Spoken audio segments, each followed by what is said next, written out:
um, they were protected by the fortresses that they had, but still they were defeated. But they weren't defeated just because Allah decided that they will be defeated. The Muslims were required to do their part, and they did their part. And that's when Allah blessed the efforts, and the other side was defeated because of their aggression. So again, in our case, we have to do our part. In our case, we have to see the glass half full and not only focus on the glass half empty, not only focus on the victories that they achieve, not only focus on the empowerment that they are receiving and the enablement that they're receiving from the United States. We also have to see the changes that are taking place now, not beneath the surface anymore. In fact, they are above the surface. The changes that are taking place are noticeable now. They're very clear. But we need to look for them, or we need to be aware of them. Other than that, again, people will continue to subscribe to this notion of the glass half empty. And then we will do nothing because we have projected failure. And because we projected failure, we will not exert the efforts that are needed to change the status quo. It's just too tight, so that's why I changed it. Too tight. It's so. Yeah, if I can get the other one, well, I'll be much easier. So what I want us now to understand and to believe in, and I'm going to explain why, is that there is a real and genuine change here in America in relation to Palestine. But this change needs to be understood by us, needs to be utilized by us, and needs to be invested in. It's not enough to understand the change that is taking place, the shift in dynamics, the shift in the trajectory here in relation to Palestine, but we need also to utilize it and invest in it. If we don't utilize it and invest in it, then it's going into waste. It's going into waste. And we don't want that to happen. We don't want that to happen. Now, some of us also will look for, are obsessed with defining and identifying the challenges. But what about the opportunities? Why don't we focus on the opportunities? I mean, if you ask anyone, what are the challenges you face in your daily life? Everyone can come up with a list. It's very easy. I mean, it doesn't require a lot of work. It doesn't require a genius to identify and to define. I know what the challenges are. I have to go to work. I have to, deal with Muhammad and deal with Tahir and deal with Sail and deal with OSAMA and deal with that and deal with that. And then I have to, deal with the government, and I have to deal with the, whatever tasks I have every day. I have to deal with my family and with my kids. We know what the challenges are. But how do we deal with them? What are the opportunities that are out there? So if we focus on the opportunities rather than focusing on the challenges, then things will start to change, because there are opportunities afforded to us, but we're not paying attention to them. We're not paying attention to them. Today, I want to talk about the opportunities that are out there. The opportunities for the work for Palestine here in the US. The opportunities to change the dynamics and the status quo in Palestine. It is not enough to continue to brag and to boast and to commend the steadfastness and the sacrifices of our brothers and sisters in Palestine while we do nothing to serve them and to help them and to enable them and to empower them. It is not enough. I mean, if you want to talk about the most important landscape after Palestine, it is the US. It is the US. And this is something that I've been saying time and time again.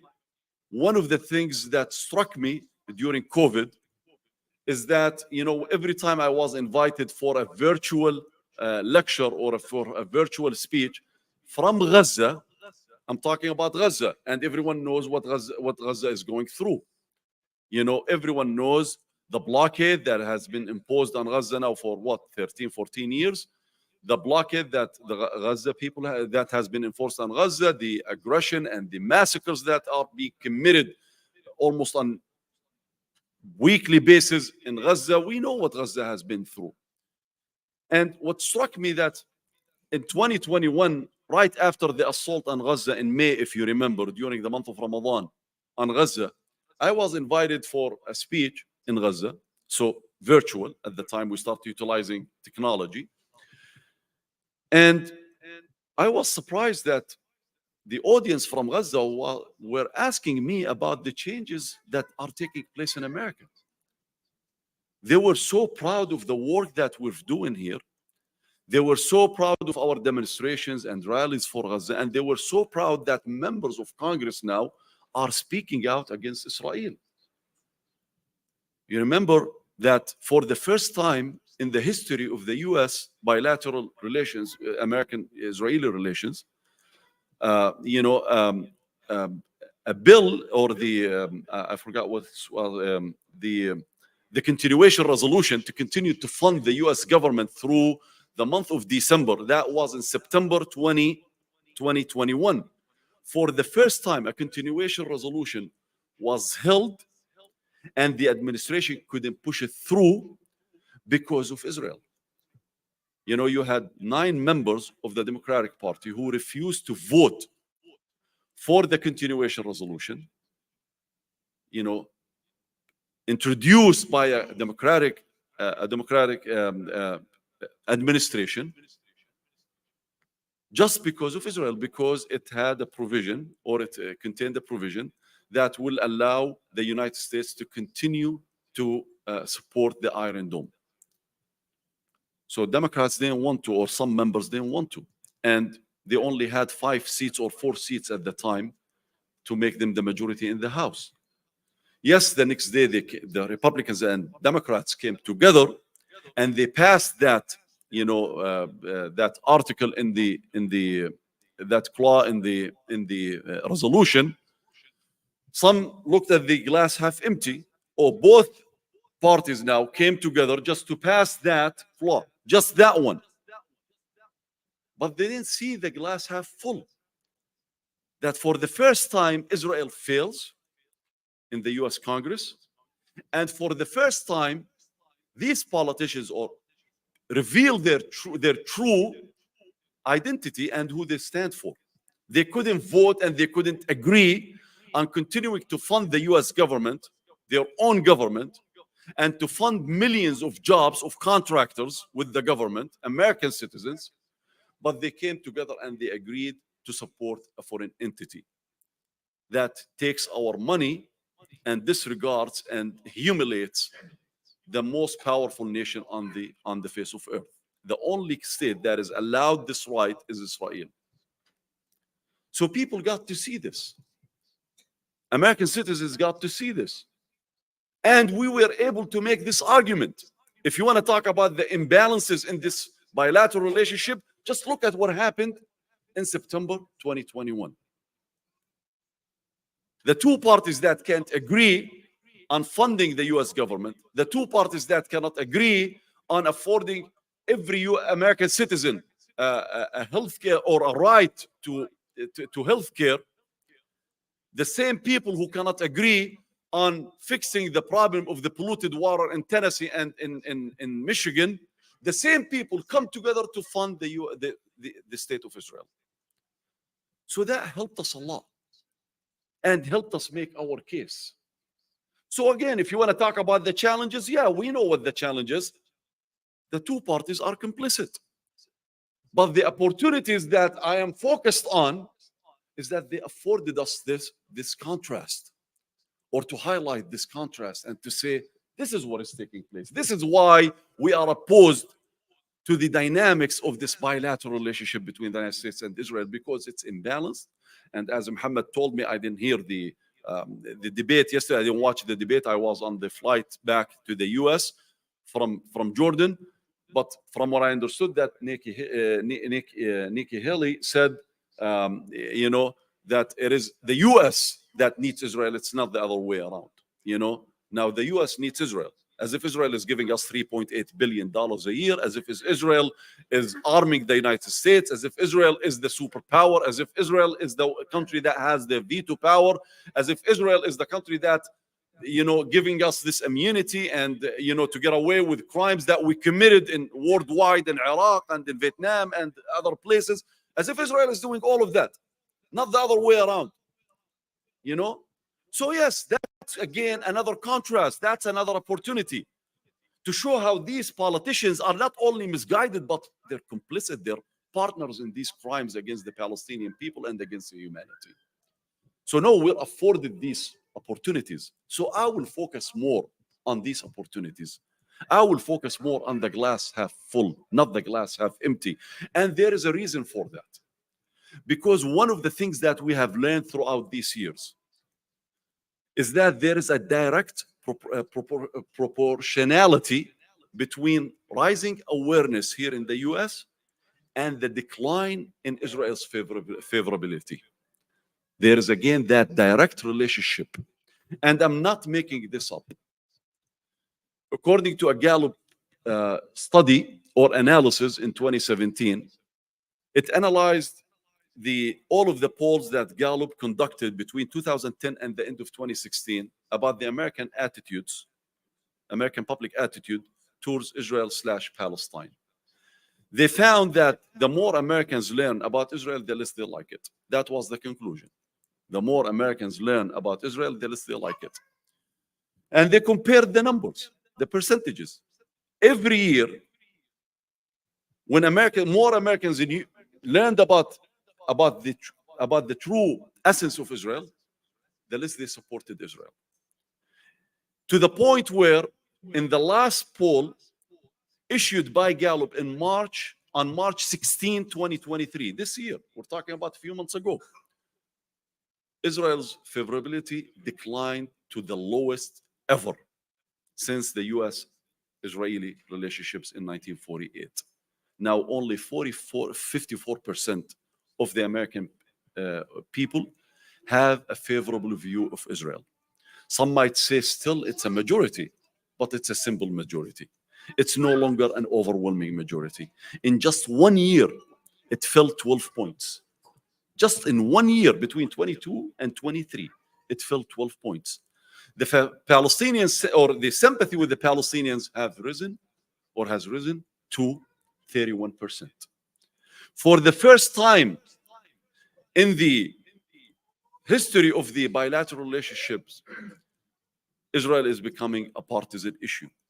54% of Democrats say they're more sympathetic with the Palestinians and they favor the Palestinians over Israel. It never happened before. What is the significance here? Let us go back to history. When we talk about the Democratic Party, it is the party that basically founded Israel. It is basically the party that initiated this complicity by the United States with the State of Israel. Everyone knows that the Balfour Declaration was issued by the British government in 1917, right? In November 1917. But what we don't know, or many of us don't know, that the British government of George Lloyd did not dare to issue the Balfour Declaration before it secured the approval of the Wilson administration in 1917. Wilson was a Democrat. So in September, the Zionist movement lobbied the Wilson administration, and they lobbied Wilson personally. And they were able to convince him to support the Balfour Declaration 2 months before it was issued. Once he gave his approval, the British government issued the Balfour Declaration in November 27th, I guess, 1917. This was cemented by law in 1922 in the US Congress. In 1948, when Israel occupied 78% of historical Palestine, the Truman administration gave all of the support to the State of Israel. Truman was a Democrat. In 1967, when Israel occupied the rest of the historical Palestine, it was the administration of the guy who came right after Kennedy, Johnson's administration. It was under the Johnson administration. Johnson was a Democrat. So if you talk about complicity, historically, it is the Democratic Party. Now the Democratic Party is moving away from Israel. Again, why? Because the more Americans learn about Israel, the less they like it. The Democratic Party is an umbrella party. Minorities, liberals, leftists, you say it. So now it's not only one element is controlling this party. The generation of Biden and Pelosi is saying goodbye. Is saying goodbye. You have a new generation. According to the same polls, now millennials who were born after 1981 and the Gen Zs who were born after 1997 to 2012 are more sympathetic with the Palestinians, including Jewish Americans. So they're left with the Republican Party. The Republican Party now is dominated by extremists, hardliners, and evangelicals. Evangelicals support Israel because not out of political calculations, but out of religious convictions, because they believe in the end of times and the second return of Messiah. And by the way, at the essence of it, their conviction at the essence of it is anti-Semitic, because they believe once the Messiah will come back, the Jewish people will be, or the children of Israel will be presented with a choice. Either you follow him after you rejected him the first time, or you will be slaughtered. That's what their conviction says. That's the terminology that they use. So now they're left with one party. But even within the evangelical community, the youth are moving away from these convictions. So now, again, I'm looking at the opportunities. I'm not going to obsess myself with the challenges. Is AIPAC still powerful? Of course it is still powerful. Is the Zionist lobby still powerful? Of course they're still powerful. It's still powerful. I mean, we know this. But also I see the cracks. And we see how things are changing. For the first time in 2021, you see members of Congress speak out against Israel and its aggression against the Palestinians. For the first time, you see senators like Van Hollens and others speak out against Israel. And these are not the type of Bernie Sanders. They're not leftists. These are centrists. Again, there is a shift in the trajectory here in the United States. But this shift will not have its full potential and will not meet its full potential if we don't not only understand it, but also invest in it. Look what happened in the midterms in 2022. AIPAC and its accomplices understand the new trajectory. So what do? They invest tens of millions of dollars. According to a study we issued, I think we have the report here. I saw it with you today. A report that we issued under AGP Action about the Zionist money in American politics. I think they spent, if I remember correctly, and by the way, I'm speaking without much of thinking because I just arrived last night from overseas, so I'm still jet lagged. I'm trying, wallah, to stay afloat and to stay awake. I think they spent about $120 million, by far more than any lobby in the United States. $120 million, if I remember correctly. $120 million to defeat certain members of Congress who are critical of Israel or not very supportive of the current policies of this current government in Israel. So they were successful with Mary Newman, and they were successful with Andy Levin in Michigan, who's Jewish by himself, who calls himself a Zionist, who was the head of a synagogue, and who comes from a dynasty in Michigan that is Zionist by nature, by definition. His uncle was Senator Carl Levin. They defeated him. They spent almost $70 million just to unseat him, just because he believes that it's in the best interest of Israel to have a two-state solution. So he's not anti-Israel or against Israel, He just thinks it's in the best of Israel, the best interest of Israel, to have a Palestinian state.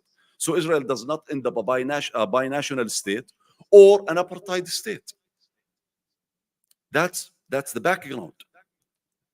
Exactly the background and the calculation of J Street, another Zionist lobby, but it's a soft lobby as opposed to AIPAC. So some people looked at the glass half empty and they said, look at their ability to collect and to muster $120 million and go after certain members of Congress and defeat them. But they don't look at the glass half full. Because for the first time, they feel the need and the urge to do this. Before, they were taking this for granted. Now they have to protect and to fight for their fortresses. We are starting with our backs to the wall. Whatever step forward we take is a success in our case, because our back's already against the wall. In their case, whatever step they take back is a loss for them. And yet they weren't able to defeat most members that they went after. Like Summer Lee, like Ilhan Omar, like Rashida Tlaib, like Betty McCollum, like Jamal Bowman, and others. They weren't able to defeat them. In fact, Summer Lee won her seat, and she wasn't shy about stating where she stands on Israel and its apartheid. Not only that, none of the members who were targeted by AIPAC were targeted based on their records on Palestine. They did not even mention that in their campaigns against them. They did not even mention that. Either they were attacking them because they're not progressive enough, or they were attacking them based on other records. But they never attacked any member because of their votes on Palestine. You know why? Because the American public don't really care much about Israel. In fact, according to credible polls, the Jewish community does not list Israel in the first 10 priorities they have. Israel does not show up in the 10 priorities when they voted. So they know it's not going to work for them anymore. They know that they are at the receiving end now. So how do they combat this? One, by investing in what they believe in, by investing in their wicked project, by investing in this apartheid regime, by investing in trying to promote Israel, and by accusing us, anyone who speaks or dares to speak against Israel and against what they do here in the US, the Zionist lobby, of being anti-Semitic. So when we issued the report, that is credible, that is verified, that is documented, that Israel spent, or its lobby spent this much in America, they called us anti-Semitic. Because we are implying, look how they put it, we are implying the Jewish money. So now لانه بقول لك بلمحوا على انه اليهود بيستخدموا الفلوس. So we're implying, but it's their numbers. You know, these are public records. But it's okay to have Islamist money in American politics. So I'm on that list. So I donate to any member of Congress or any candidate, and it becomes the Islamist money in American politics. It's tainted, it's stained, and it's dirty. But when it comes to their money, if you say the Zionist money in American politics, oh, you're anti-Semitic. Because they cannot come up with a better argument to push back. Oh, you say Israel is committing war crimes, anti-Semitic. The ICC is about, is contemplating investigating Israel's war crimes during its attacks on Gaza, anti-Semitic. Rashida Tlaib speaks about the influence, or Ilhan Omar about the influence of the Zionist lobby in this country, anti-Semitic. Because they don't want to engage us on the merits of the argument. They can't engage you in a debate. They can't engage you in a debate.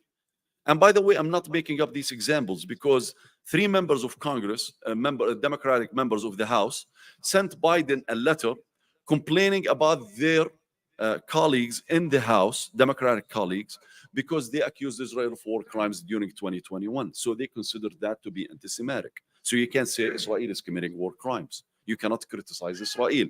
You know why? Because how they're going to engage you in a debate? Are they going to deny the facts that the whole world is seeing, before their own eyes, unfolding in real time? Israel is committing war crimes, massacring civilians, killing children. They can't deny the facts. So the only way for them is to deter us from talking about it. They don't want us to talk about it.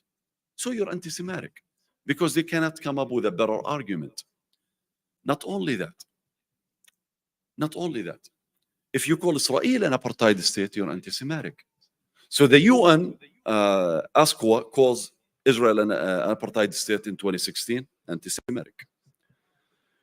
Human Rights in 2021 calls Israel anti-Semitic, an apartheid state, anti-Semitic. ايش اسمها منظمة العفو الدولية Amnesty International calls Israel anti-Semitic, an apartheid state, anti-Semitic. B'Tselem, an Israeli human rights organization, calls Israel an apartheid state, anti-Semitic.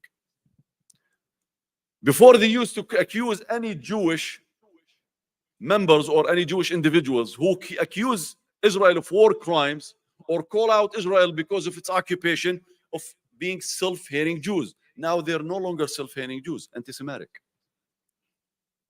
Imagine. So again, I will look at the glass half full. I will look for the opportunities because I see the shift in America.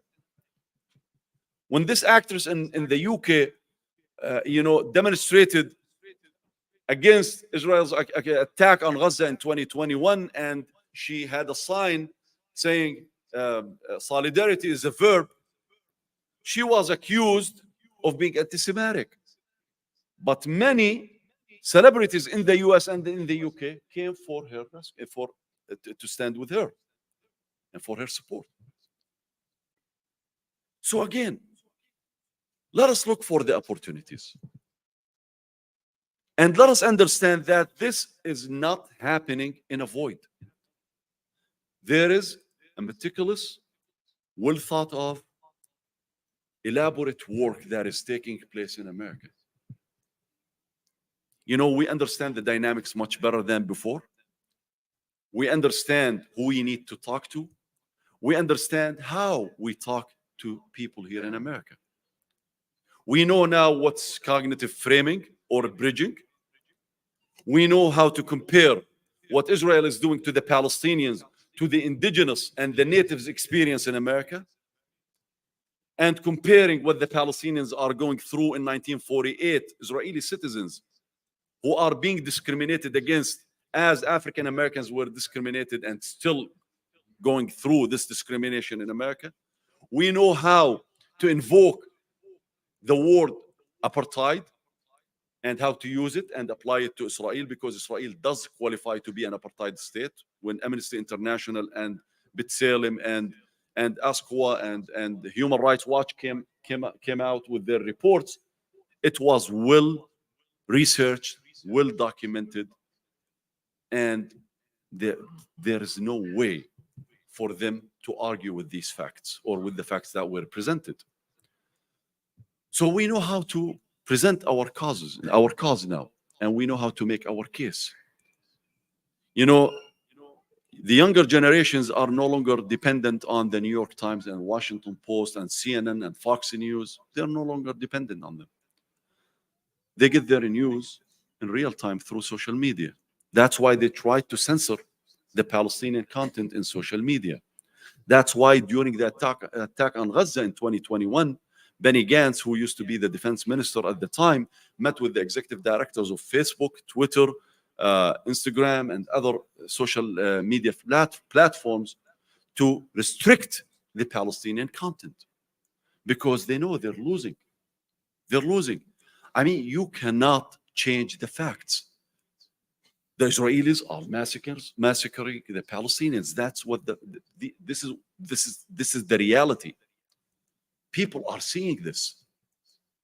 You know, for the older generations, they still watch CNN and they see distorted reporting. But the younger generations don't care about CNN or Al Jazeera or any of these outlets. They have their own ways. I am still of that old generation, okay? But I know these facts, but not the majority of my generation.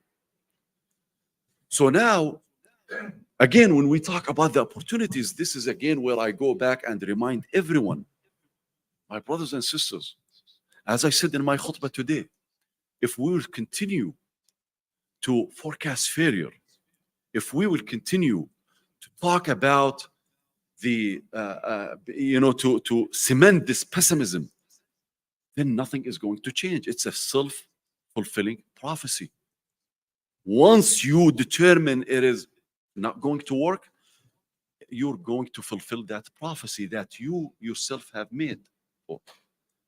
So no, let us look at the glass half full and let us invest in it. I spoke about my experience today in the khutbah of visiting Palestine just a few days ago. Never thought that I will be able to visit Palestine, although I always made that dua, and I will continue to make that dua, that I get to visit Palestine. I always believed that Allah is not going, inshallah, to let me down when I was making that dua. Allah is not going to let me down. I do my best. I continue to work for Palestine and for the Palestinian rights. And yes, I paid the price for it. I know what it means, when the government holds your citizenship for 12 years. I know what it means when you're harassed by the government. I know what it means. I know what it means when you come from overseas and you're stopped by the custom agents. I know what it means when a police officer pulls you over and then he waits for a backup for 6 officers to be present. So 3 comes from here and 3 comes from the left and 3 comes from your right, and with their hands on their handguns. I know what it means. I've been through it all. But had I done nothing, I would have been still living this experience.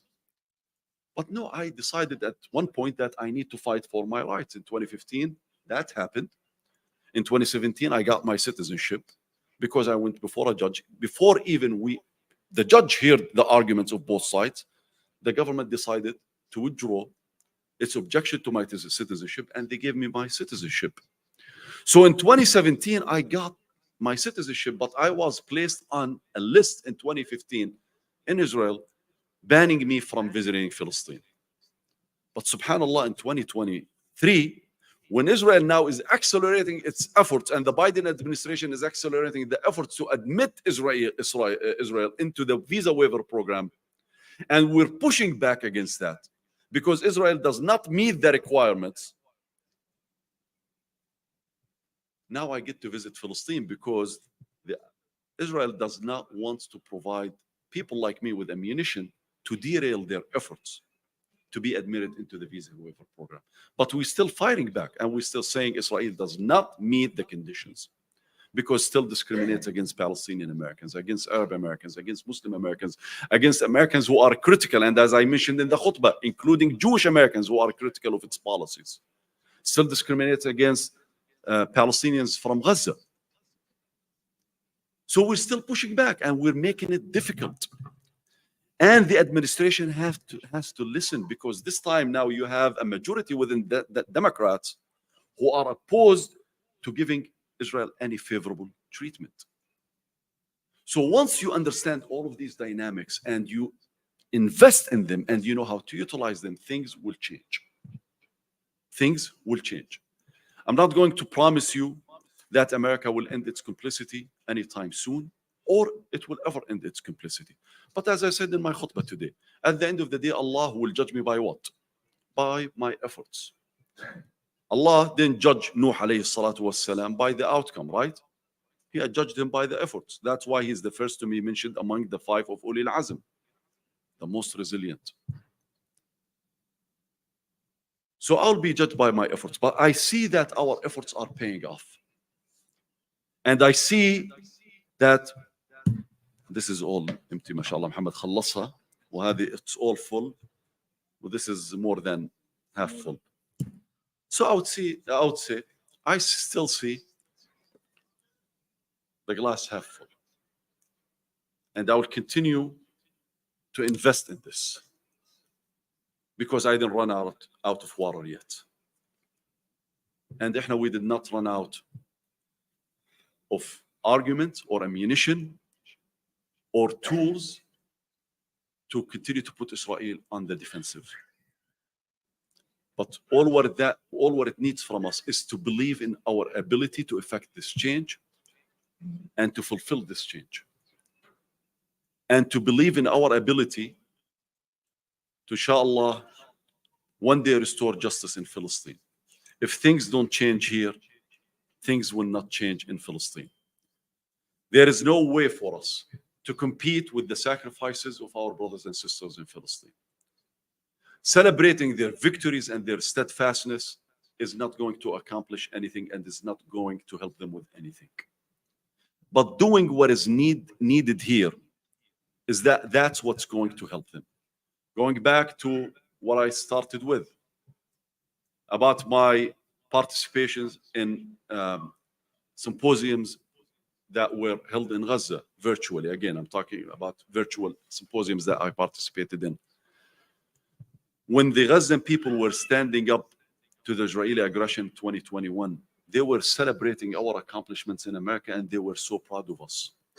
Instead of me commending them, they were commending us, commending our efforts, commending the work that we do, and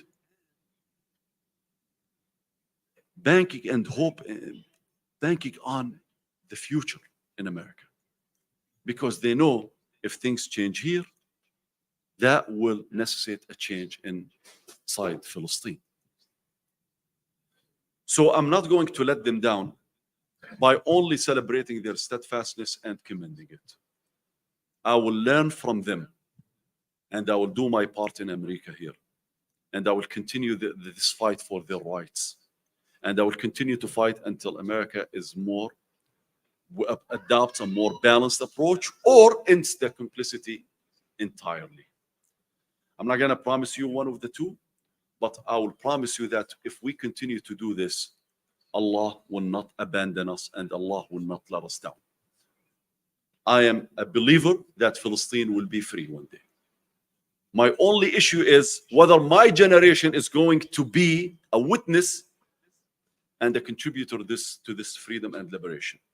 But I know one generation of us is going to celebrate Palestine and will enter into the mosque, Al-Aqsa, again free. Because we were promised this in the Quran, but I know this will not going to materialize unless we make it a fact. And I hope that we're part of that generation. Even if I don't live to see Palestine free, Allah knows that we contributed to the inevitable freedom that is coming and liberation that is coming. So I want us all to believe in this, inshallah, and to continue to support our work for Palestine in America.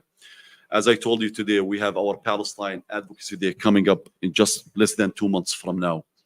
We want every one of you to come and be part of that advocacy day, to come and speak to your elected officials, to come send your children or support someone to go. And I would encourage you again, you yourself come and participate. Come to DC. It's a 4 hours drive? I mean, just have a companion like Muhammad Habba and you won't feel that drive. You know, it's not much. We will host you. We will pay for your accommodation. Just come. We will provide the training. We will provide you with the talking points. We will book your appointment with your members of Congress, whether in the Senate or the House, so you can go and speak to them about Palestine. The shift that is happening within the U.S. Congress is due to the work that we're doing. I'm not saying AMP, AGP. I'm talking about the entire solidarity movement for Palestine. That includes Jewish Americans, like Jewish Voices for Peace, if not now, and other organizations.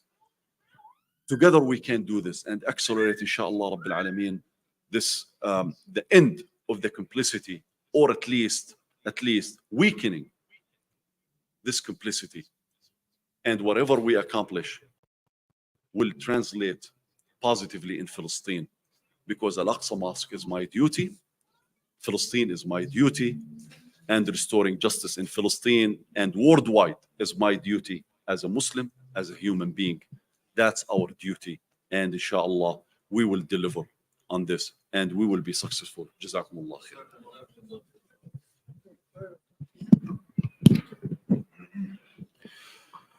Jazakallah, Dr. Osama. Of course, before we end tonight, we wanted to open it up for questions and answers. I wanted to start off actually with the first question, Dr. If you could talk to us a little bit about the visa waiver program and how, if you could just break it down for us so we understand where it is now and why it's at the stage it's at. So basically, the visa waiver program was started in 1986. So far, there are 40 countries that enjoy, a free visa for its citizens in the United States, mostly European countries. I heard this word, reciprocity. Did I pronounce it right? So pronounce it. Reciprocity. Reciprocity. التبادلية. So it's conditioned upon reciprocity. Okay. Because it doesn't exist, I can't say it. It doesn't exist, so I can't say it. So these countries are not allowed to discriminate against American citizens based on their origin,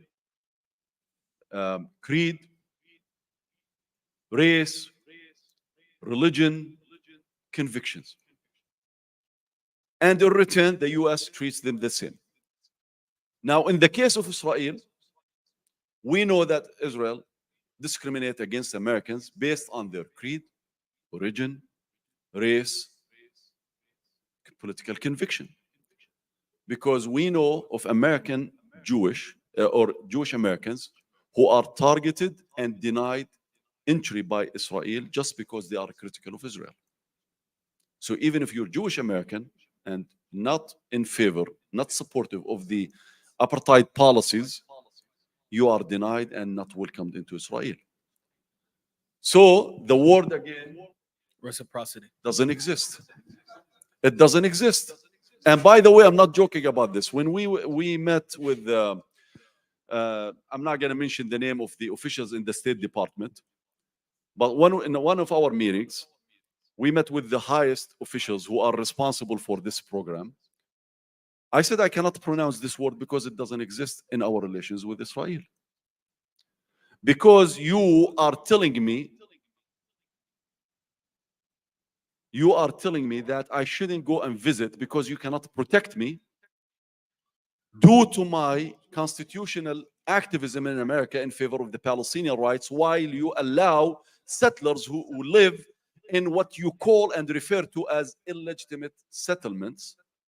They don't want to call it illegal because illegal will trigger sanctions on Israel. So they use, it's only semantic, so they use the word illegitimate. You're not punishing settlers who come to the United States and you will give them visa while I am being denied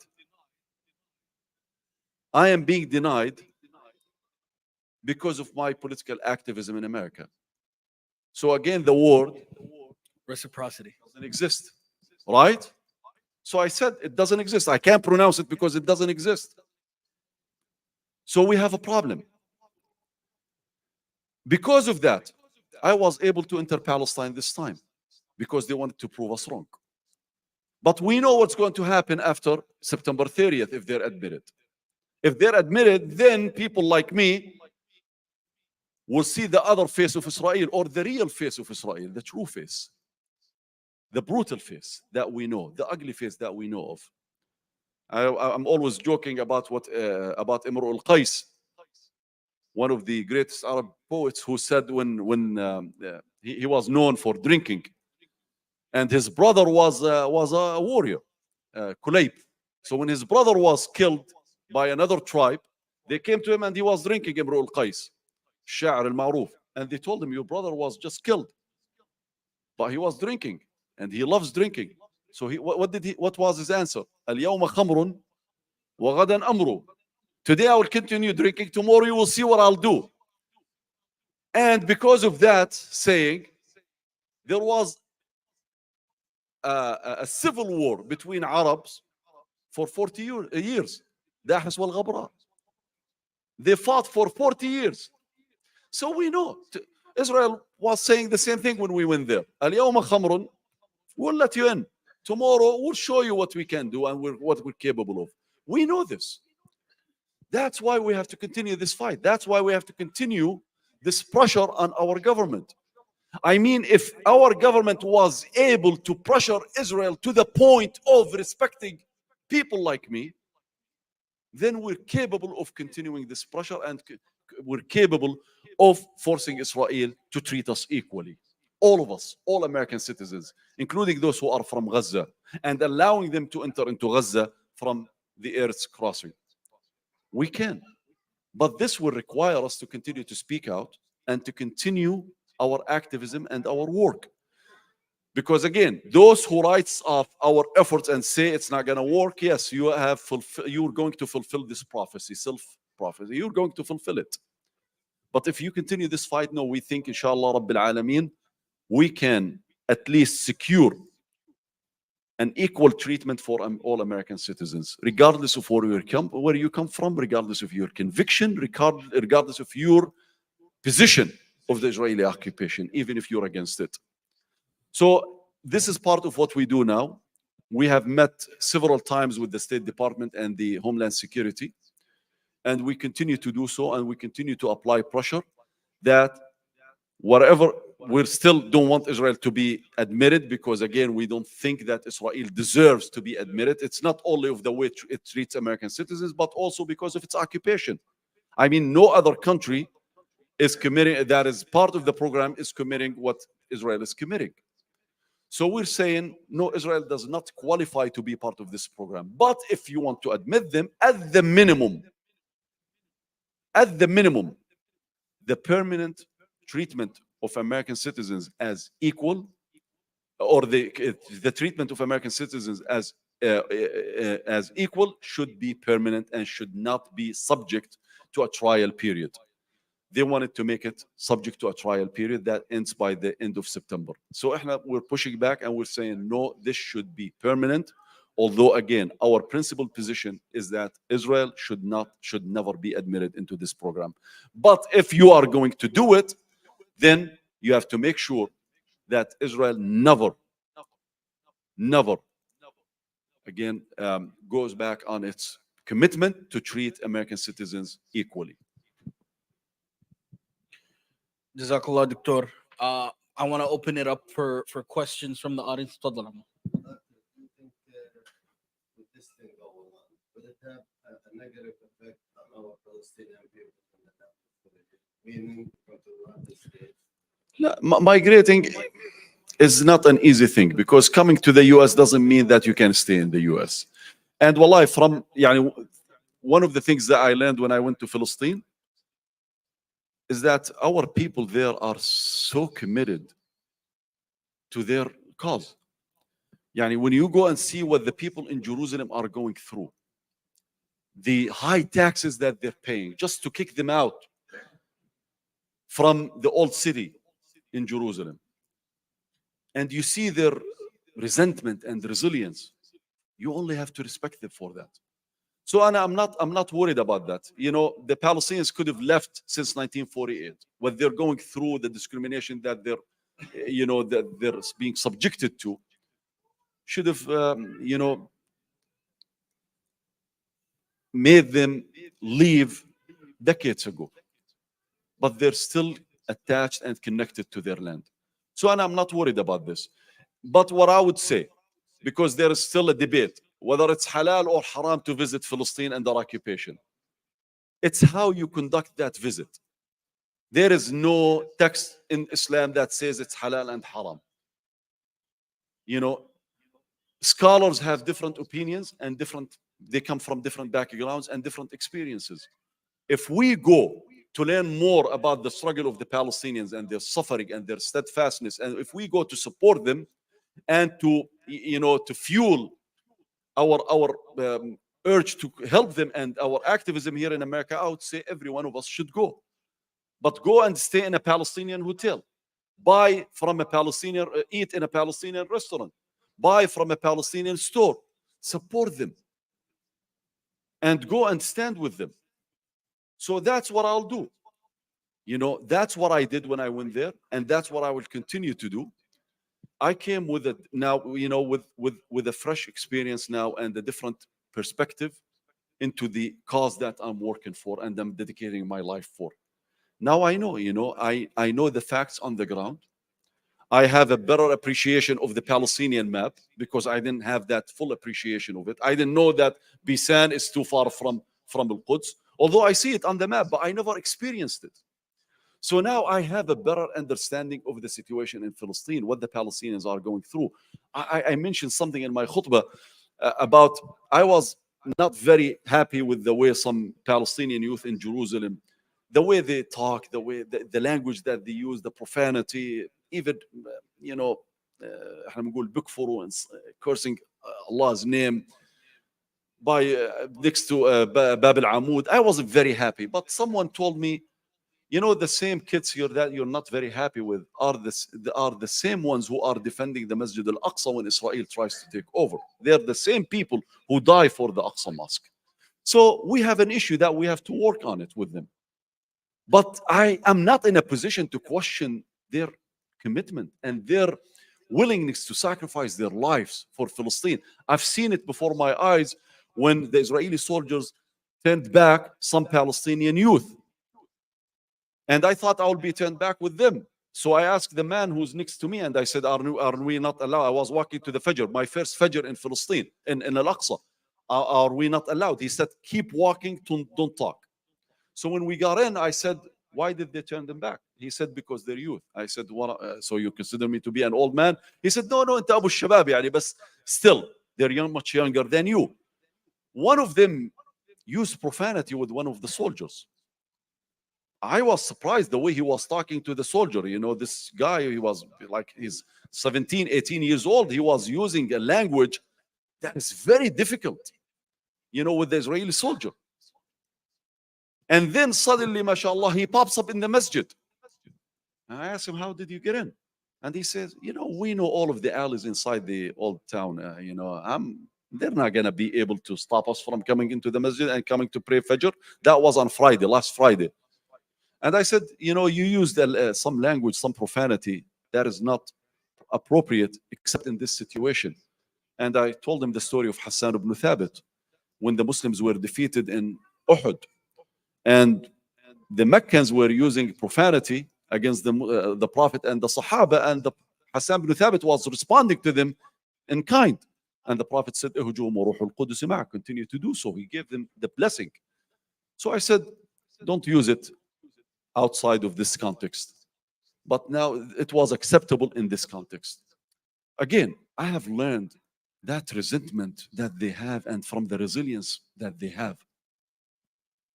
I'm not going to talk anymore. And, you know, I'm not going to complain about what I suffered in this country because of my activism for Palestine, because it pales in comparison to what they go through. They demolish their homes. They kill their children. I mean, what kind of lives they have, and they still refuse to abandon their land and their rights. So I'm not going to say that I have sacrificed and I have suffered, because I have done nothing compared to what they are doing on a daily basis. And every one of us should adopt and should subscribe to the same conviction. Inshallah, one last question before Salat al-Isha. Inshallah, after Isha, we have knafa and coffee downstairs. You guys could ask questions directly, inshallah. This last question before Isha, if there's anything before we head to Salah, inshallah. Khalas, inshallah. Jazakumullah I have khair. to say something in conclusion. Oh, tfaddal. Because I've been telling you that I'm still jet lagged, arriving last night from Palestine, from Jordan, Palestine, and driving this morning here to New Jersey. So I'm still jet lagged, trying to stay awake, trying to make my points clear as much as I can. But when I was coming in, I was speaking to our chairman, Dr. Hatim Bazian, who's from Nablus. And he asked me, did you eat knafa yet? I said, no, I'm waiting to go after in New Jersey after we leave on Facebook and say, I came to New Jersey and I didn't eat knafa. So had you, mashallah, had we gotten some knafa before we came in, and I wouldn't be complaining about the jet lag. So I was denied of that dose of sugar. So I'll blame it on Muhammad and on Sahil. بس الحمد لله since we're getting الآن لكنافة, I think we will have an easy ride back to DC. جزاكم الله خير, بارك الله فيكم. But again, I would again please